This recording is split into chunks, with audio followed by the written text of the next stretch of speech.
Ito ang itsura niya sa labas. Dito naman yung sa loob. May mga laser light siya. Tapos yung side nag-vibrate.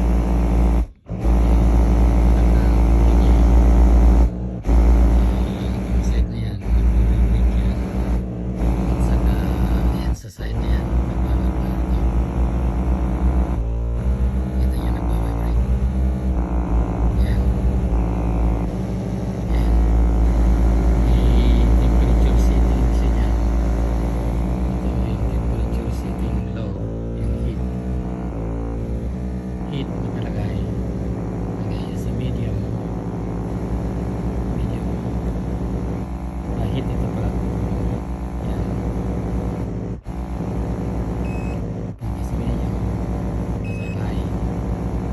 Ito nakalagay lang sa low. Tapos yung vibration. Gusto mo mataas. Vibration yan. Nilalagay ko sa high vibration yan. Tapos yan. Nilalagay siya.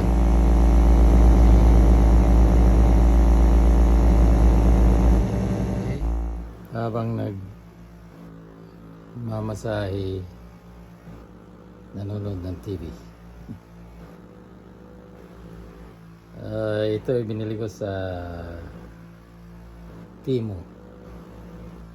May laser siya para nag-generate ng heat. Tapos magba-vibrate.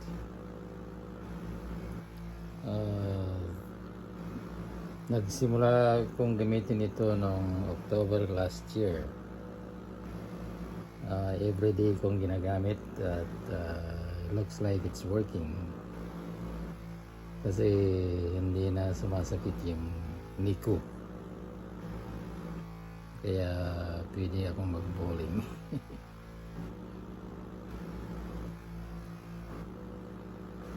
10 minutes ang bawat nito cycle. 10 minutes. Nag-off automatic. Kung minsan 20, inuulit ko para maging 20 minutes. Yan ang recommendation ng manufacturer. 10 or 20 minutes.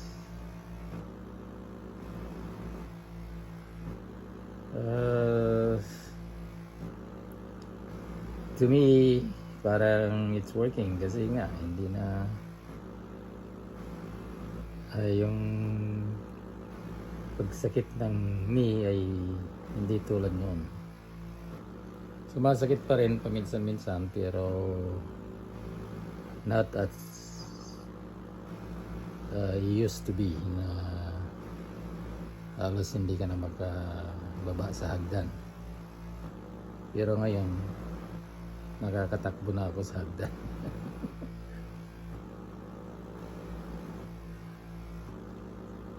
It's working for me kaya continue ang gamit ko.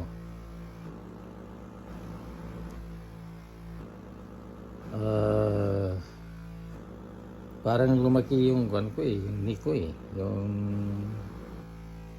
nagpo-produce, parang nagde-develop na muscle. Yun ang na-notice ko. Kasi namamasahe siya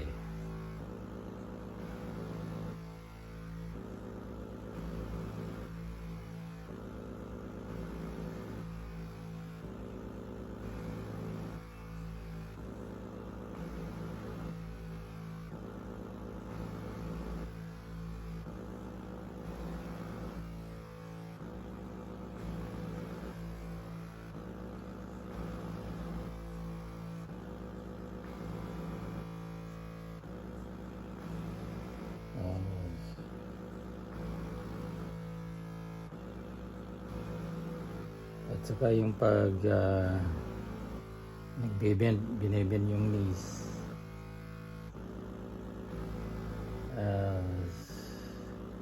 dati masakit, Ngayon parang nawala na, hindi ko na nararamdaman yung pain. Ano pa? Yung pagbaba na lang ng hagdan isa is one step at a time. Pagbaba o pag-akyat.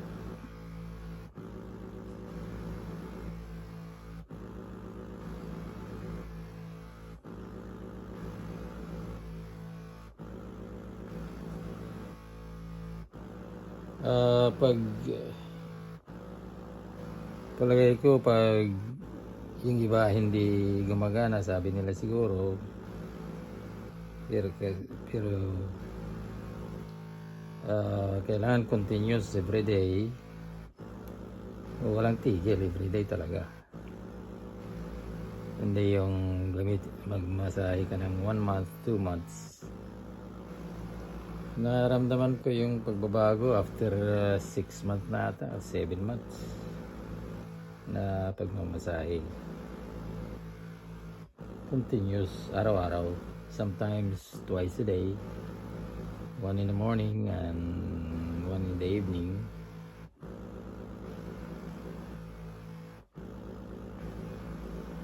Kaya nakalagay dito sa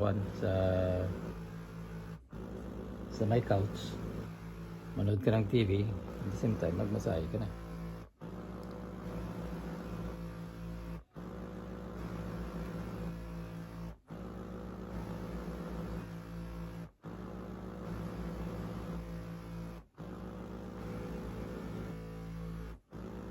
Ng temperature nakalagay dito, may setting ang temperature, may low, medium, and high. Nilalagay ko lang sa low kasi ma-warming. Kung nilagay mo sa high, parang too much heat.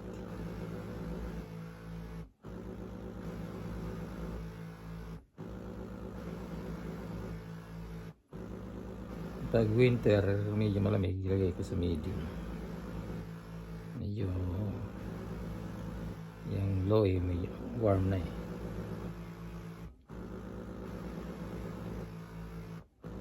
pero yung vibration mayroong low,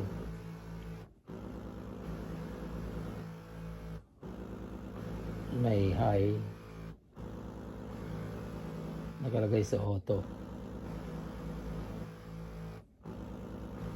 Tapos yung laser, infrared laser.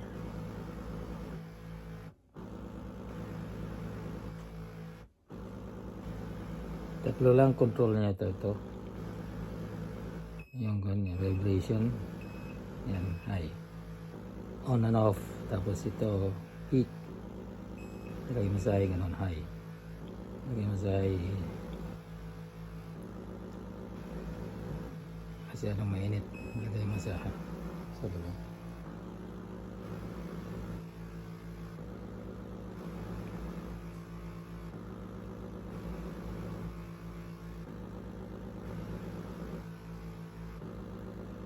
Ten minutes.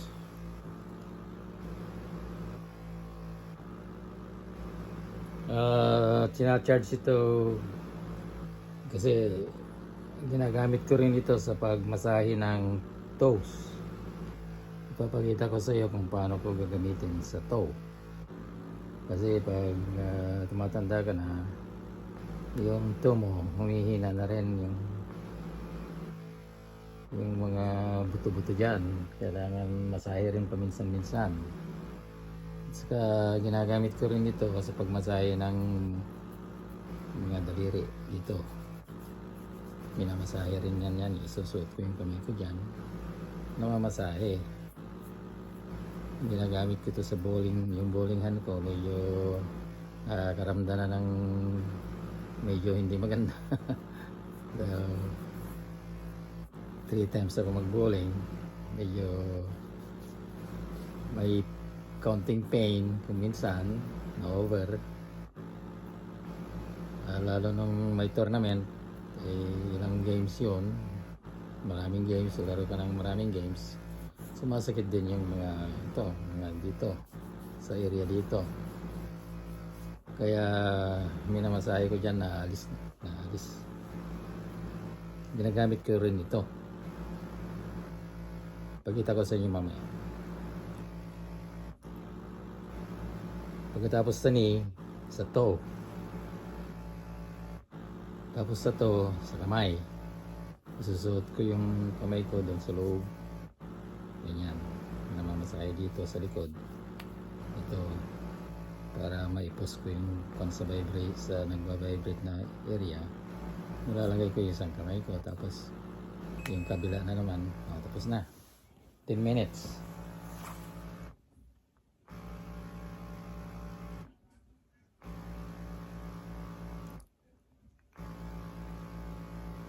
Dapat sabay kayo.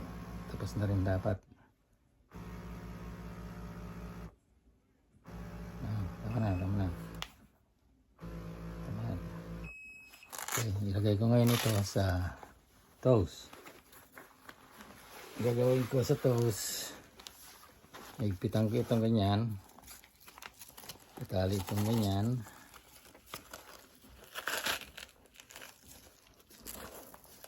Para kasi ito ang nagba-vibrate magkabila. Ito ang vibrator. Kaya ganyan ko siya. This one. Tapos yung isa. Yan.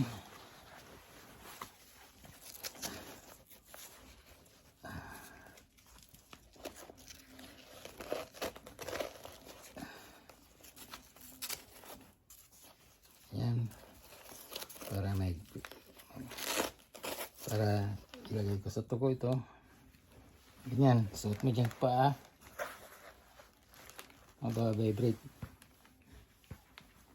Yan. Isuot dito.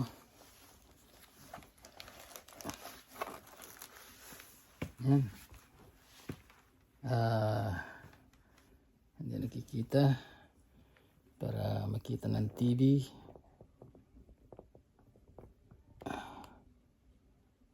Yan sa paa.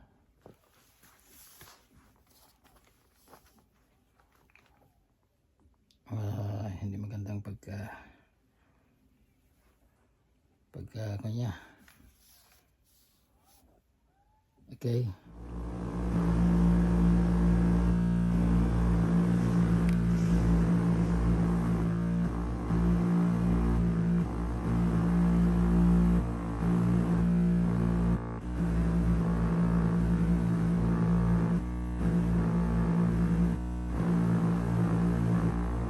Yan, nagba-vibrate siya, namamasahe yung foot ko. Foot massage. 10 minutes din.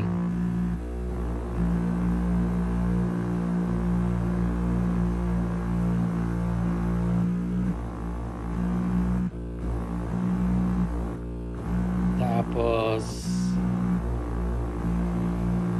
pwede rin sa kamay. Saka yan, pwede rin sa likod. Yung sa lower back. Pwede rin pa, ginagamit ko rin pamasahe pag medyo sumasakit yung lower back. Hawakan mo lang, ilagay mo sa likod. 10 minutes. Yan, 10 minutes din yan.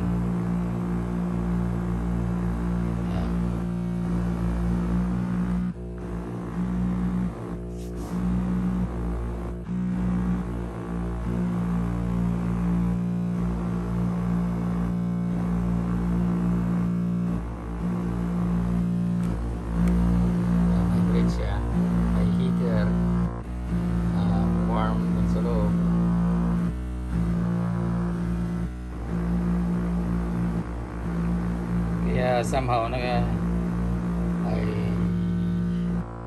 nararamdaman ko yung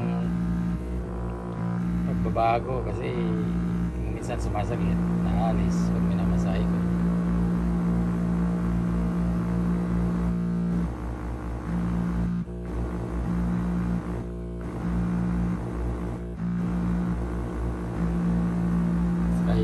back pain, pag matagal kang nakaupo, sumasakit yung lower back. Ilalagay ko yan sa likod, tapos hawakan mo, mamasahe.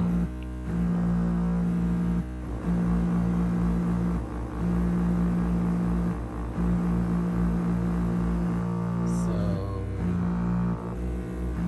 once a day, 10 minutes sa knee, 10 minutes sa foot, 10 minutes sa kamay. So that's 30 minutes. Para pumunta sa gym, doble mo di 1 hour.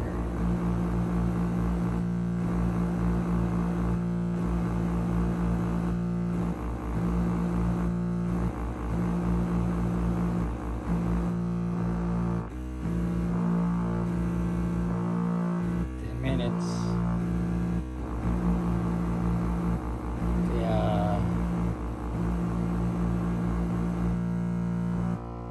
okay, short yan. I-off ko muna itong camera, tapos i-video ko mamaya kung saan ko paano masahin yung kamay. Okay, so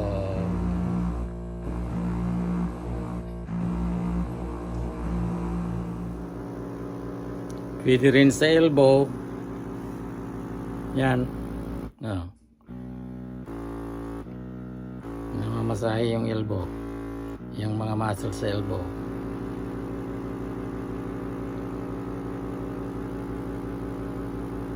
Ten minutes din yan.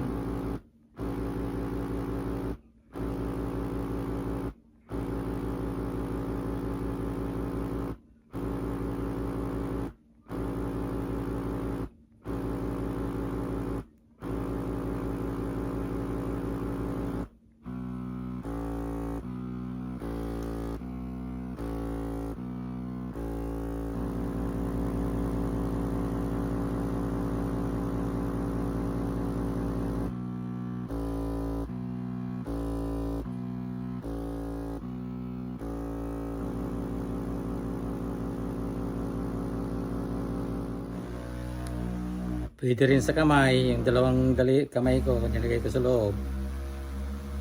Namamasahe yung kamay ko sa loob.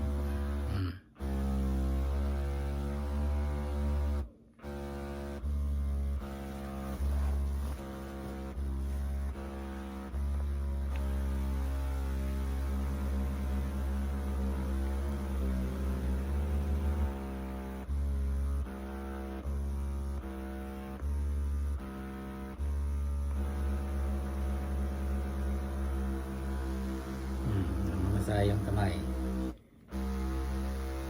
Kung may problema kayo sa mga daliri, mga ilagay nyo sa loob, kung saan gusto nyo, saan sumasakit, doon nyo ilagay yung vibrator, yung nagba-vibrate.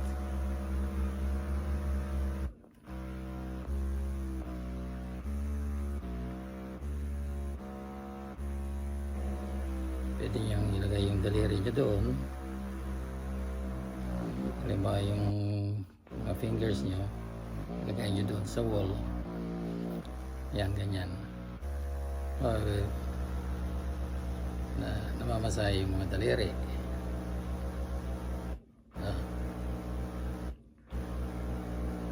Kung sumasakit yung mga daliri nyo, yan.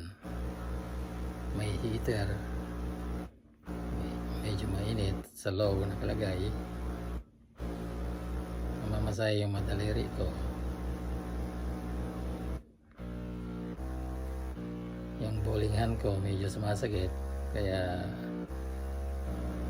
minamasahe ko yung yung kamay na ko, kamay, elbow.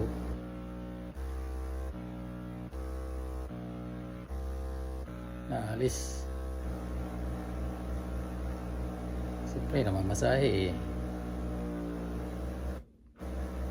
Pag minamasahe yata, na-stimulate yung circulation ng blood, yung mga maliliit na mga tissue, nagigising, natutulog, nagigising pag namamasahe. Palagay ko na-stimulate sila. magandang blood flow.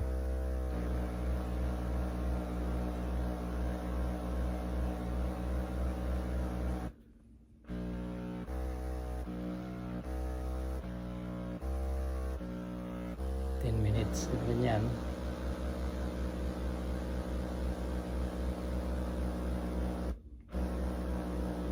Okay, so maraming gamit ito. Pwede rin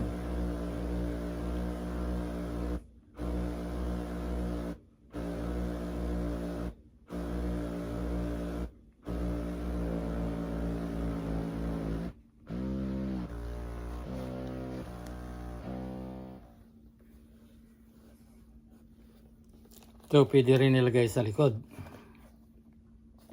pagmasahe ng lower back.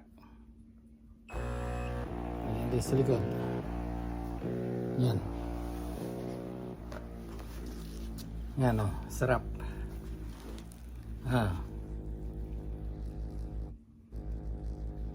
Namamasahe yung lower back.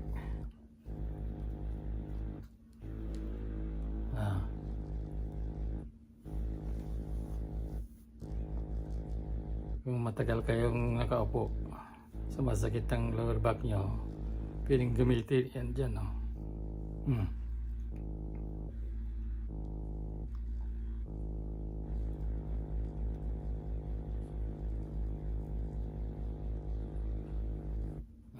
Ganyan-ganyan mo lang, mamasahe yung sa kabila, oh. Mamasahe siya.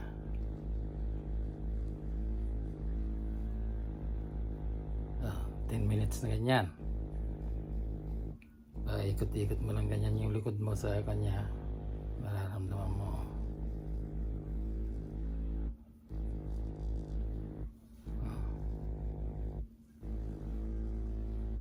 So maraming gamit na masahe, yung elbow, yung kamay, yung paa, yung knee, tapos lower back.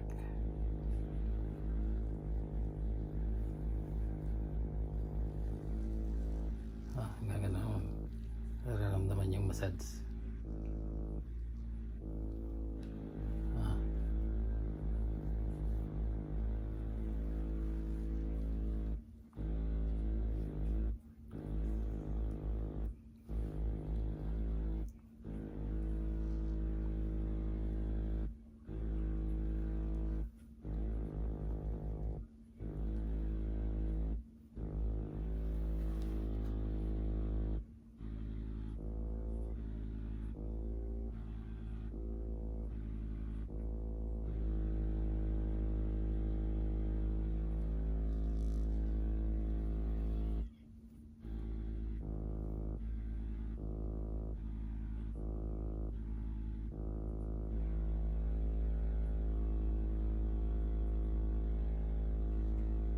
Okay, so 10 minutes na ganyan,